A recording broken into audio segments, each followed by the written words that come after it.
Duh, iku cerewet yo. Ini ceritanya macam-macam. Gini cerita banyak. Nah, cerewet, banyak omong. Itu memang perempuan.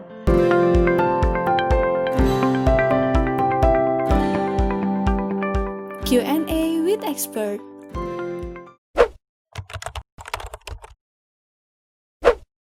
Saya Rusmi Pratiwi, saya biasa dipanggil Ibu Pratiwi.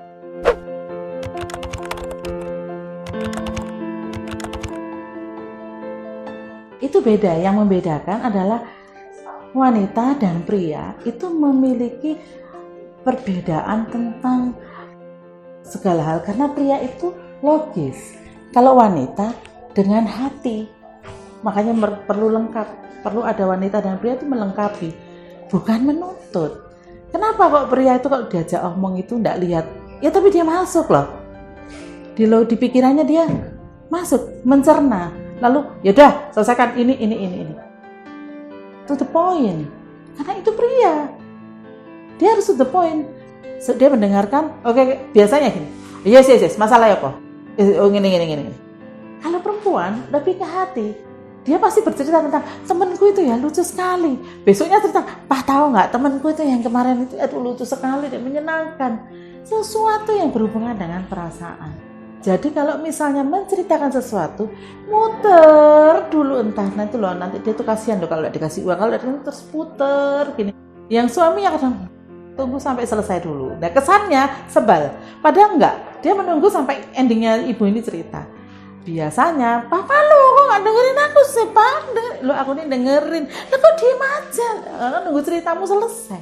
Karena yang pria logis, sehingga dia langsung ke titik poinnya. Kalau yang perempuannya enggak, lebih ke perasaan. Jadi itu yang menjadi kadang-kadang masalah. Karena yang wanita tidak mengerti bahwa pria itu sebetulnya memang logis. Kalau yang pria, duh, cerewet yo. Ini ceritanya macam-macam. Gini cerita banyak. Nah, cerewet, banyak omong. Itu memang perempuan. Kalau perempuannya diam, terus nggak menjawab pendek-pendek, tuh rumah jadi apa gitu. Karena jadi diam. Tidak ada pembicaraan yang menyenangkan. Tidak ada sesuatu yang bisa jadikan humor. Terus, tidak ada yang merengek, yang menarik. Semuanya masing-masing mereka, yang intinya harus memahami tentang karakter pria seperti apa, karakter wanita seperti apa. Ya aku terima dia seperti itu. Bahkan kadang-kadang kan aku cerewet kakek ngomong mah ngalih. Nah itu karena dia juga tidak mengerti bahwa perempuan perlu menyampaikan. Ada satu cara yang lucu dari seorang klien saya. Dia bilang kalau istrinya cerita, dia dengerin sambil nyetir. Lalu apa yang dia lakukan si bapak? Bapak itu megang bahunya istrinya. Bunyinya gini, klik gitu. Terus dia cerita lagi. Klik. Oh. Papa ini apa sih kok klak-klik dari bahuku katanya gitu. Ya, kan aku dengerin radio. Tak nyalain lagi. Itu jadi mereka ketawa bersama-sama dan tidak ada yang sakit hati. Itu humor, itu penting untuk tahu. Jadi si suami tetap menerima dengan cara humornya dia, dan istri tidak marah. Dan itu bagi saya lucu juga ya, perlu juga itu ya di-sharingkan gitu, karena cara menyikapinya lucu, aneh-aneh, berbeda-beda dan sangat manis menurut saya ini.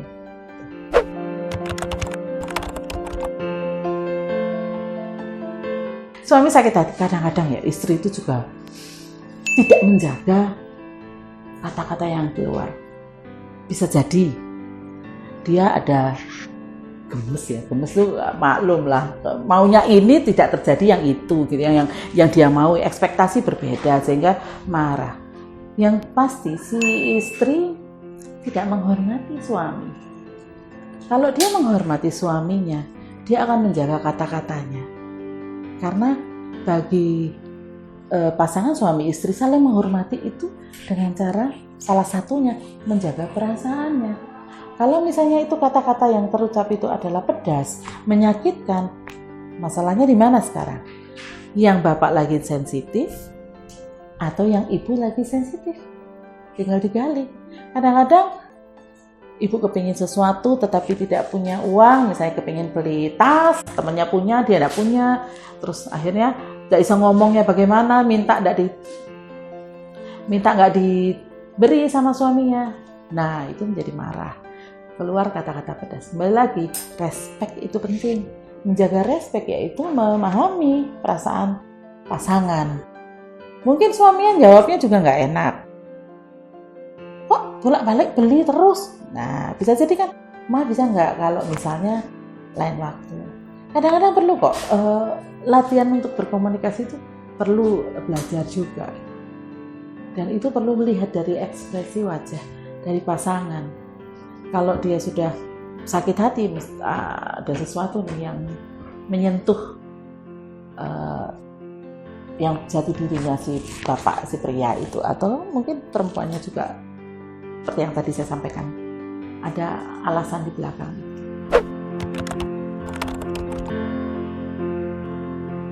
Bahasa cinta kepada suami. Suami itu adalah kepala keluarga. Kalau kepala keluarga, kita beri porsi dia kepala keluarga. Kalau kepala keluarga lalu, enggak Pak, enggak boleh gitu. Enggak Pak, sudah enggak usah. Kendalinya adalah di istri. Apa yang terjadi? Kita memberikan porsi yang tepat kepada kepala keluarga. Sehingga seluruh keluarga, ibu dan anak-anak harus menghormati ayahnya, harus menghormati pasangannya sebagai kepala keluarga. Dengan ataupun latar belakang tentang keuangan, tentang pekerjaan, tetap dia kepala keluarga. Dengan kepala keluarga, dia juga memiliki harga diri. Kalau misalnya suami tidak punya harga diri, apa yang terjadi?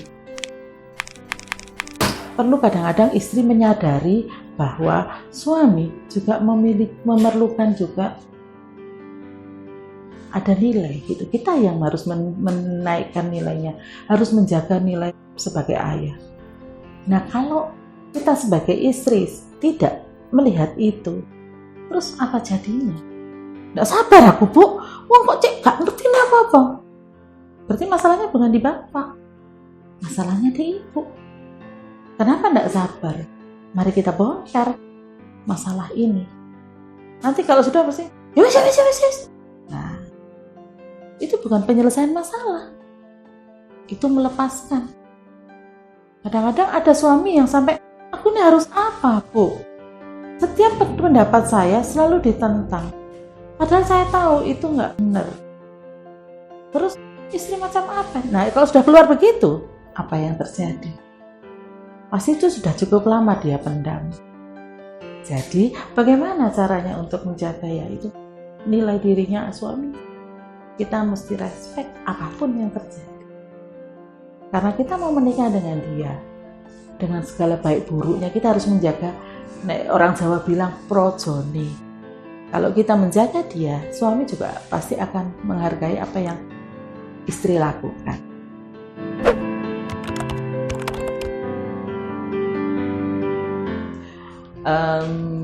Suami yang sebal atau marah sama istrinya. Suami itu kadang-kadang nggak bisa keluar omongan loh, dia sebal. Tetapi sikapnya dia, kalau istrinya bicara dia tidak peduli, menghadap sana, atau misalnya saya datang ke tempat kami gitu ya, ke tempat saya untuk konsultasi, si istri bicara, suaminya cuma diem. Terus ekspresinya itu sangat tidak bisa dibohongi gitu. Kalau dia tidak cocok dengan apa yang dikatakan istrinya, bahwa itu bukan itu, gitu. Tapi tidak bisa menjawab langsung. Kalau misalnya di luaran, kita tidak bisa melihat bahwa itu dia sebal atau tidak. Tidak bisa, karena dalam komunikasi secara biasa-biasa saja tidak kelihatan. Tetapi kalau di dalam ruangan kan karena spesial ya, jadi kita bisa tahu bahwa itu bukan dari gestur, dari ekspresi wajah, dari intonasi. Ekspresi wajah. Biasanya suami yang sebal atau jengkel atau tidak suka, itu tidak banyak omong. Tetapi mukanya udah bisa kebaca tidak sukanya. Gitu. Kalau misalnya istri peka, dia bisa membaca itu, biasanya langsung ngerem. Oh bapak nggak suka. Oh suami nggak suka. Tapi kalau si istri ini sudah biasa tidak melihat perasaan itu, ya wah itu wes 14. Mau jadi apa terusan? Bagaimana bisa berkomunikasi kalau tidak saling melihat, tidak saling peka? Itu.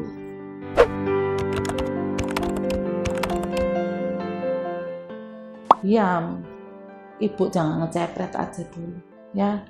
Kalau suami lagi kesal, jangan dinasehati, diemin aja, pegang tangannya. Misalnya kesal dengan kita, dengan istri, ya jangan didekati, kasih air anget, teh anget, dibuatin kopi, sudah, itu saja.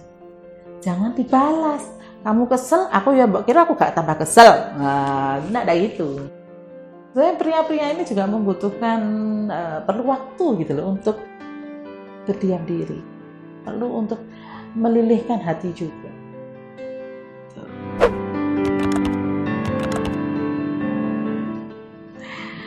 Kadang-kadang mereka tidak bisa mewujudkan dengan menangis. Pria itu kan logis. Menangis itu kadang-kadang lu lanang kok nangis, sehingga membuat dia menjadi tidak. Tapi sekarang tidak seperti itu. Banyak pria juga bisa menyampaikan perasaannya. Tetapi kalau sedih, kadang-kadang yang bisa menyampaikan adalah dengan berurai air mata.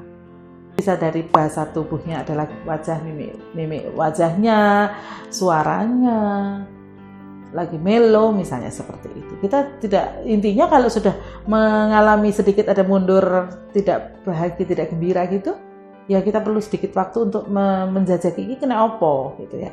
Apakah dia sedih, ataukah dia sakit kepala gitu ya, atau dia punya masalah di kantor yang membuat dia sedih. Jangan terus, itu mungkin aku ya, aku ini salah apa ya, kok aku salah mana ya? Enggak. Kadang-kadang punya masalah di belakang, di luar, tetapi dibawa ke rumah. Enggak banyak omong gitu. Biasanya seperti itu. Kalau kadang-kadang kalau dalam komunikasi, Bu, aku tadi itu gini terus enggak. Kenapa? Ada apa ini suamiku? Boleh dilihat dulu, tapi jangan langsung ditanya. Jangan langsung diguncang. Apa? Sedih? Kenapa, Pak? Apa? Enggak perlu lah. Itu hanya ada di sinetron. Kasih waktu. Apa yang diharapkan suami kan? Kasih waktu. Kasih waktu aku untuk bisa menenangkan hatiku dulu. Kalau istri sudah biasa memberikan waktu itu, biasanya suami tidak lama kok. Dia pasti mendatangi, aku nih sedang mengalami masalah ini.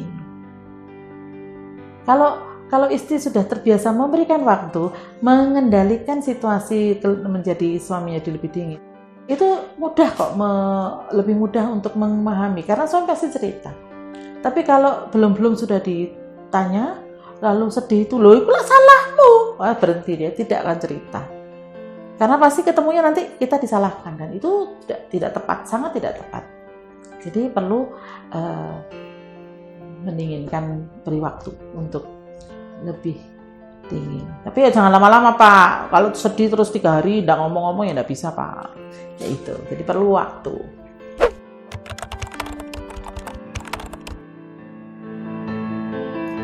Menegur dan tidak memancing emosi. Tapi ya. Tetapi intinya adalah dengan bahasa yang baik. Bahasa yang baik itu seperti apa? Kadang-kadang gini, Pak jangan gitu toh Pak. Gak boleh Pak. Itu gak mau. Kita digitukan juga gak mau kok. Karena dasarnya kan maksudnya kita tidak mau berbuat jelek gitu, tapi dibilang jelek gitu. Bisa jadi dengan cara seperti ini. Lain kali, Pak tadi itu ternyata hasilnya ini. Lain kali gak gitu ya. Atau misalnya suka makan nasi yang nasi daging ya, soto Madura, rendang, seperti itu kan kadang-kadang meningkatkan kolesterol tuh. Dokter sudah bilang tuh kepada suaminya jangan makan banyak yang mengandung kolesterol. Tapi karena dia menyukainya, dia makan lagi seperti itu kan sudah tahu lah itu nggak bisa. Tetapi Pak, kalau Papa makan lagi seperti ini, kolesterolnya nggak turun-turun. Bisa nggak sih kalau misalnya dijadikan seminggu sekali atau kita kurangi? Boleh ya, nanti kalau Mama masak tak kurangi. unsur dagingnya. Seperti itu, unsur-unsur kolesterolnya itu begitu. Jadi karena dia logika, jangan salah. Kalau kita ngomongin logika, orang laki-laki dengan logika, kita bicaranya juga dengan logika. Tapi juga dengan cara koncoan, berteman, bukan mama sama anaknya. Kalau mama sama anaknya ya itu nanti tak boleh. Tapi kalau berteman gimana kalau? Gitu. Jadi lebih ke nyaman buat dia, tapi juga nggak sakit hati.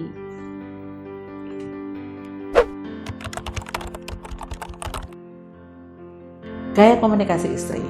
Gaya komunikasi istri jangan lupa ya bahwa ada perasaan. Tetapi istri yang terlalu memakai perasaan tuh baperan. Nah itu nggak bisa. Kalau baperan dari sejak omong juga. Jadi perlu juga diajak ke logika. Kalau sama kebalikannya dengan suami. Kalau suami terlalu logika juga nggak bisa diajak omong. Dia harus juga dibawa ke perasaan. Jadi intinya kita memainkan logika dan perasaan juga secara seimbang. Kalau istri memang berdasarnya adalah perempuan itu perasaan. Jadi kalau dia sudah mulai menyampaikan dengan perasaannya, ya kita perlu memujinya. Bapak-bapak suka pahe deh dengan memuji. Paket hemat memuji.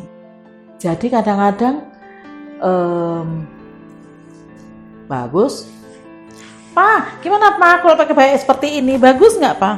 Bagus. Pak jawab dong. Nah itu nggak bisa, kalau perempuan pasti kurang itu. Ibu pasti, Ma bagus Ma, coba gimana kalau misalnya itu dikasih bros. Nah cukup buat dia, senang. Sepanjang hari itu efeknya bagus buat bapak, karena dia bahagia. Tapi kalau sudah nggak senang, pasti emosinya lagi turun, langsung turun. Terus dia kudu marah aja. Nah bahaya tuh Pak. Jadi bapak juga belajar tuh untuk memuji. Tapi jangan terlalu sering memuji, ih mama cantiknya, padahal dia baru bangun tidur gitu ya, rambut belum disisir gitu. Itu kan ada suka alay-alay juga, papa bohong gitu. Nah dapat juga kan akhirnya jawaban-jawaban itu. Tapi intinya istri senang dengan perasaannya dinaikkan. Jadi intinya dipuji, masakannya enak, rambutnya yang baru potong itu bagus, cocok. Padahal dalam hati sih bagus yang panjang, karena bapak suka rambut panjang, tapi istri suka agak fresh sedikit, ganti penampilan gitu. Ya puji aja Pak, itu efektif Pak.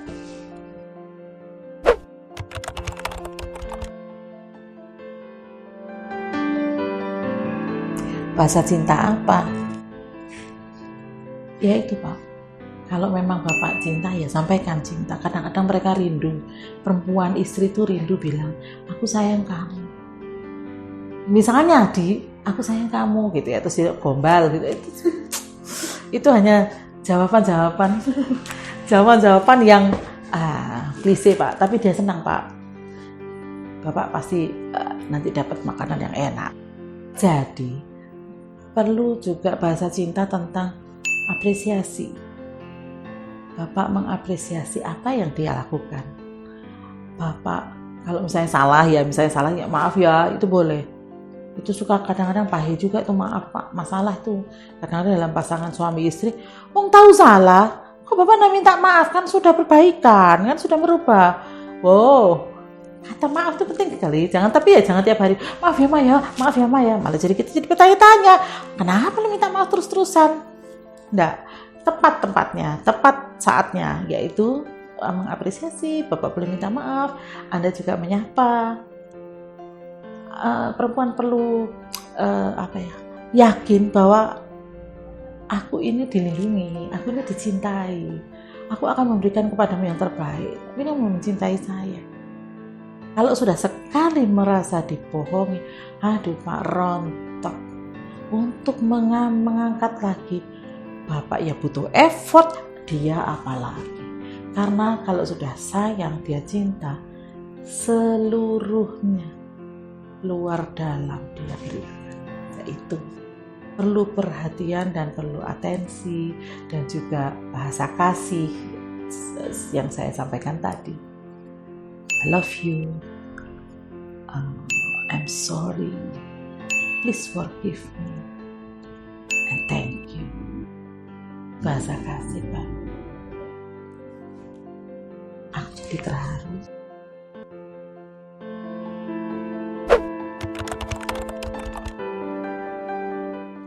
Istri yang sebel pada suami, wah kelihatan sekali, pasti. Karena dia orangnya vokal. Perempuan itu menyampaikan intinya, perasaannya itu tersampaikan. Sebel, apa ini kok? Pasti. Reaksi pertama adalah wajah, suara, reaksi tubuh. Kalau misalnya di tempat yang umum, terus dia tidak bisa dengan senyata-nyatanya langsung sebel, biasanya ditinggal pergi dulu. Nah, itu sudah salah satu bahasa tubuh yang paling gampang dibahas paling gampang dibaca tentang sebal. Nah, tapi ada perempuan-perempuan yang diajarkan di dalam rumahnya dulu tentang bagaimana mengendalikan kemarahan. Ambil nafas panjang. Jadi jangan anggap remeh kalau wanita atau istri menghela nafas panjang terhadap suatu peristiwa. Kadang itu belum meledak. Kalau sudah meledak lebih parah gitu. Sudah parah, artinya kalau sudah meledak itu berarti sudah sangat parah gitu. Kalau dia masih bisa menghela nafas walaupun dia masih tersenyum, itu sebenarnya selesaikan aja. Jadi butuh kepekaan sebenarnya, butuh kepekaan. Bagaimana bisa peka? Ya harus ada koneksi terus. Harus ada komunikasi. Jadi jangan sampai kalau sekali dua kali sebal sih perlu dibahas, kenapa kok tadi marah. Ya aku gak suka cara papa menjawab seperti ini. Oh iya deh, sorry gak kulangi. Gak masalah kan ngomong gitu, kan ini istrinya. Perlu menjalin hubungan yang baik terus. Jadi perlu ada kontribusi dari suami untuk bisa mengerti, memahami perasaan istrinya. Nomor satu pasti nangis. Tapi kalau dia tidak bisa menangis, ya biasanya umumnya ciri-ciri wanita yang sedih itu ya menangis, tidak bisa stop air mata itu pasti mengalir. Tetapi kalau dia tidak mau kelihatan menangis, ya larinya ke tubuh. Apa? Sakit kepala, asma, mahnya kambuh, sedih yang dia tahan. Kalau dia bisa menyampaikan, dia akan menyampaikan ke sahabatnya kok. Apalagi ada mamanya, dia akan menyampaikan ke mamanya. Atau orang lain. Nah, kenapa tidak ke pasangan saja? Kan itu jauh lebih baik. Aku sedih loh Pak. Aku enggak mau Pak. Aku sakno ambek anakku Pak. Kasihan loh Ibu. Perasaan-perasaan itu harus akan tersampaikan apabila perkawinan itu kondisinya nyaman. Tapi kalau kondisinya tidak nyaman, di mana dia tahu bahwa kalau dia menyampaikan jawaban pasangannya adalah tidak enak, dia tidak akan menyampaikan. Jadi ada perasaan yang tertahan. Biasanya dia akan cerita ke orang lain. Dan itu membuat pasangan menjadi kehilangan momen, kenapa kok istriku sedih. Berarti masalahnya adalah bagaimana menerima kondisi pasangan sedih ataupun senang pada saat dia lagi kesulitan ataupun lagi bahagia. Apa yang diharapkan istri ketika suami tahu dia lagi sedih? Atensi jelas.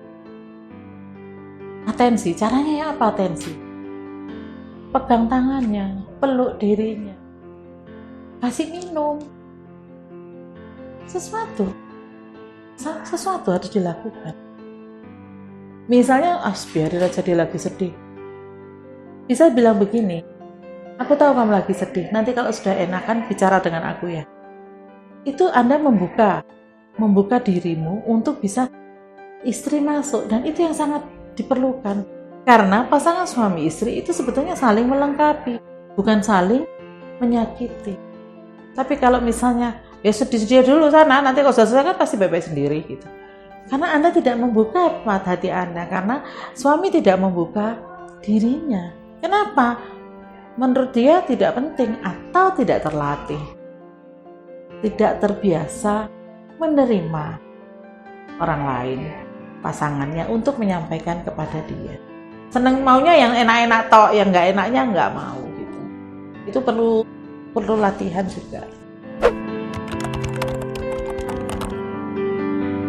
sama pasangan suami atau istri bagaimana menegur itu sama, yaitu tidak nyolot, tidak merasa Anda benar, istri salah, pun kebalikannya, istri benar, bapak salah. Tidak, letakkan seimbang. Seimbang itu berarti Anda tidak menjadi lebih baik dari dia dan dia juga tidak menjadi lebih buruk dari Anda.